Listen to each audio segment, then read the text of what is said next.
Hey, my name's Randy. I'm Tasia. I'm Kira Hillman. And I am Sean Johnner. How long have you been together? About 2 months. We've been talking for about 3 months, and we made it official about a few weeks ago. So brand new. We're not having sex because we are just not ready. I've had a lot of traumatic experience. Are you a virgin? Yes. Yeah.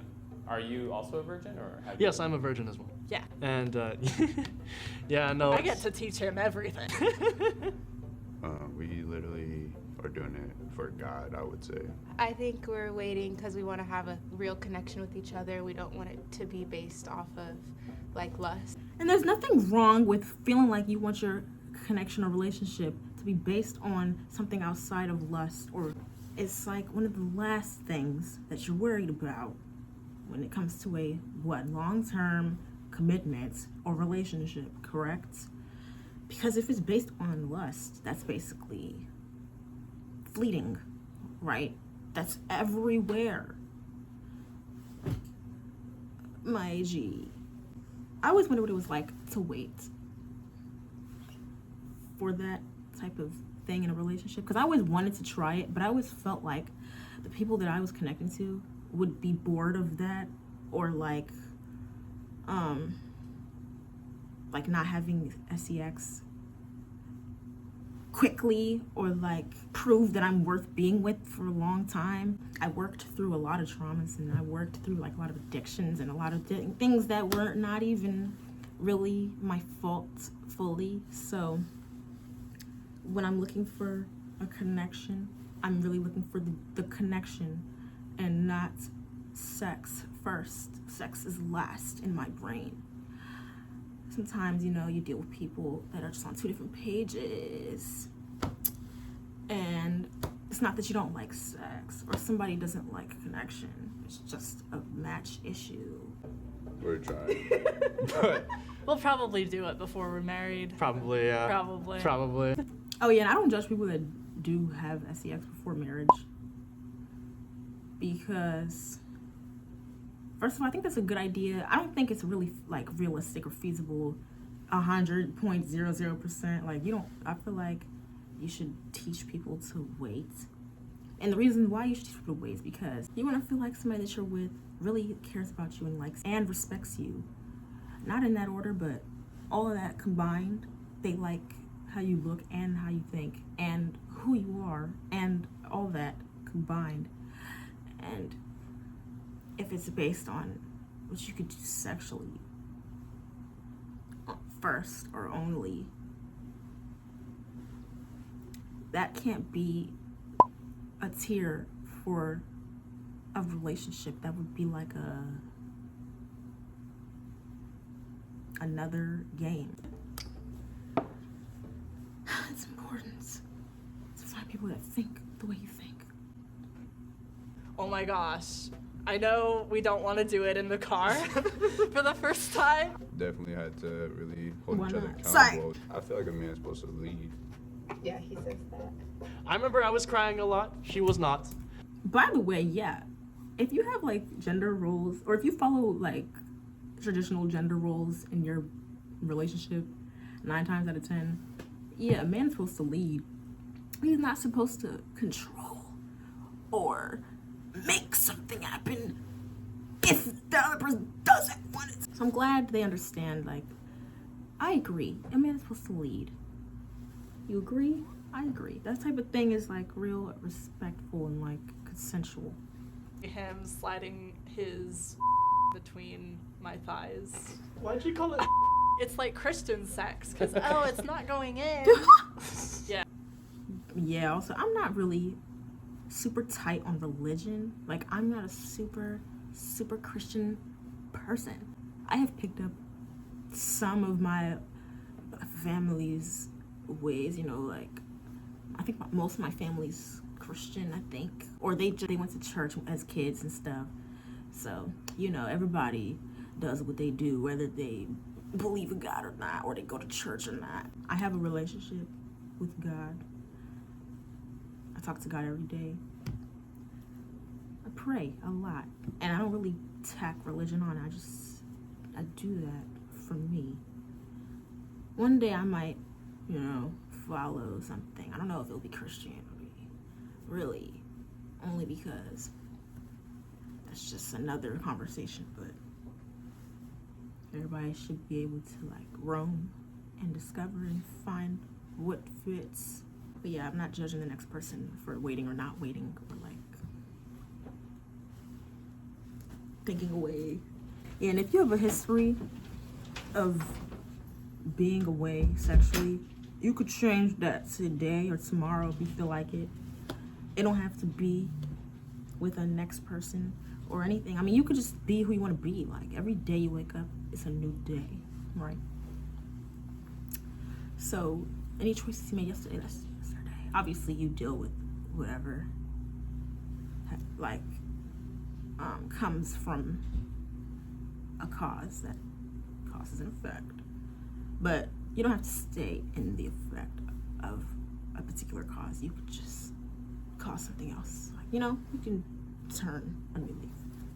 So if you have a history of being like, let's say a promiscuous woman or man, or let's say a man that watches a lot of porn, or like he had a history of like chasing thrills. That's not you for real. That's an effect of something, right? You don't have to subscribe to that life if you don't want to. So if you have a whole last relationship that was based on straight sex and y'all barely talked or could get along, or you did and it's just a bunch of stressful circumstances, yada yada. If that doesn't work out, you're allowed to say I'm the next person. I know you haven't had sex before, but what other things have you done like that? Yeah, I've made out in a few cars.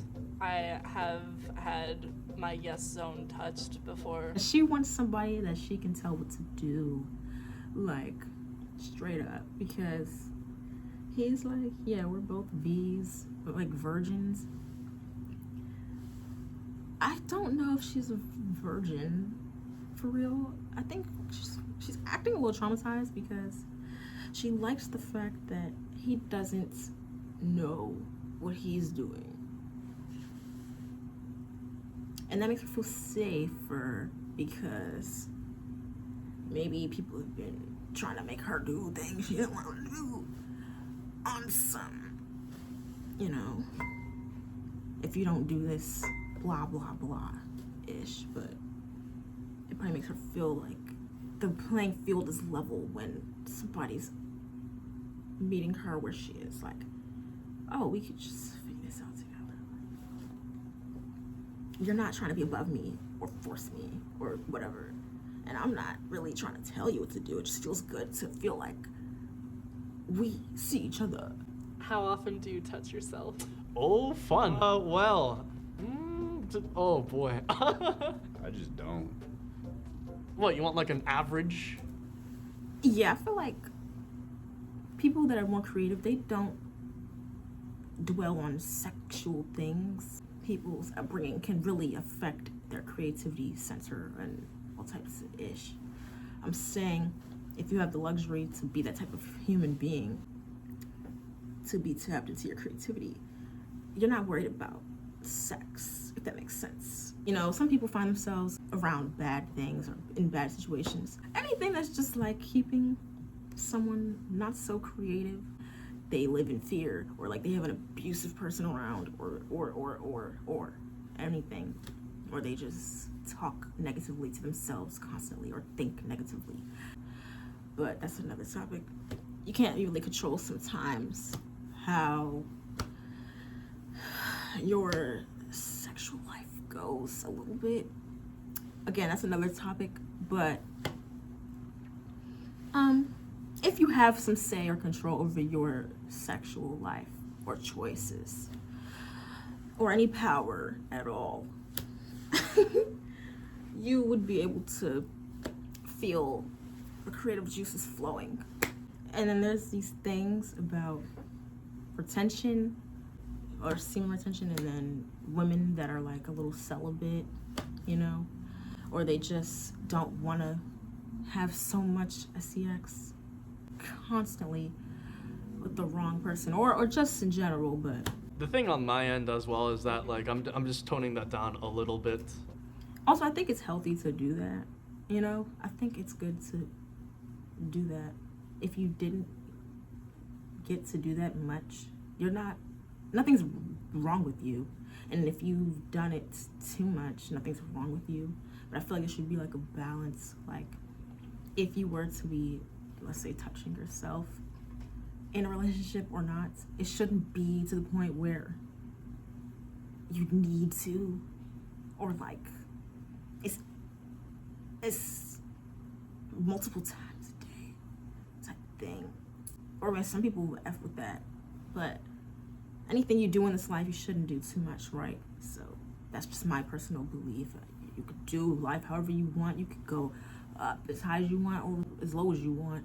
I personally feel like you shouldn't be touching yourself like too much, just because I feel like your mind should be on other things. But it's not bad to do that. It's not a bad thing. I just feel like if you had a relationship or you have a sexual partner, that should not be necessary. But if that person that you really love and care about isn't in the mood for sex, go ahead, have at it that night. Or like just, you know, the balance thing I'm talking about. What about for you though? Don't choke me. That's scary. It is scary. I don't know how They're some adorable. guys are into that. Like, just go like, oh yeah, you like that? And you just, I want to make sure she could still breathe. Ain't nothing wrong. Ain't nothing wrong with like. I don't think that anything's wrong with being rough. Just know who you're roughing up. Don't be a big ass dude trying to rough up somebody like harshly. Even if you're not a big ass dude, just don't be so rough with somebody that clearly isn't so rough or rough and tough. You know, pay attention to your sexual partner or your partner. Don't just watch corn videos and then come and deliver what you just watched to somebody, or what you like to somebody, or what you need to somebody. Like, it needs to be like a shared experience. I noticed, the best connections are the ones that don't focus so heavily on sex. So I've noticed some of my past connections that have been extremely sex based, they were nothing like how I imagined my dating life to be. So I'm trying to rewrite that for myself daily. But I noticed the best connections are the ones that aren't so sex based. They're like dudes that hang out with their friends and they really F with their homies and their bros and they love them. You know why? Because they care about them as people and they treat the girls they like or the girls that they have sex with like trash a little bit. Maybe that's just an experience or environment thing. So you want to find people that think how you think Kid, we're not in this ready to have a world. kid. Kid, when we're not ready to have a kid. God. I said that like 10 could times. Punish us. People look good in the world. SEX can be found anywhere. They literally have dating apps that are really just hookup apps. In a nutshell, like, yes, you can get something out of anything. You can make anything beautiful out of the most simplest meetup.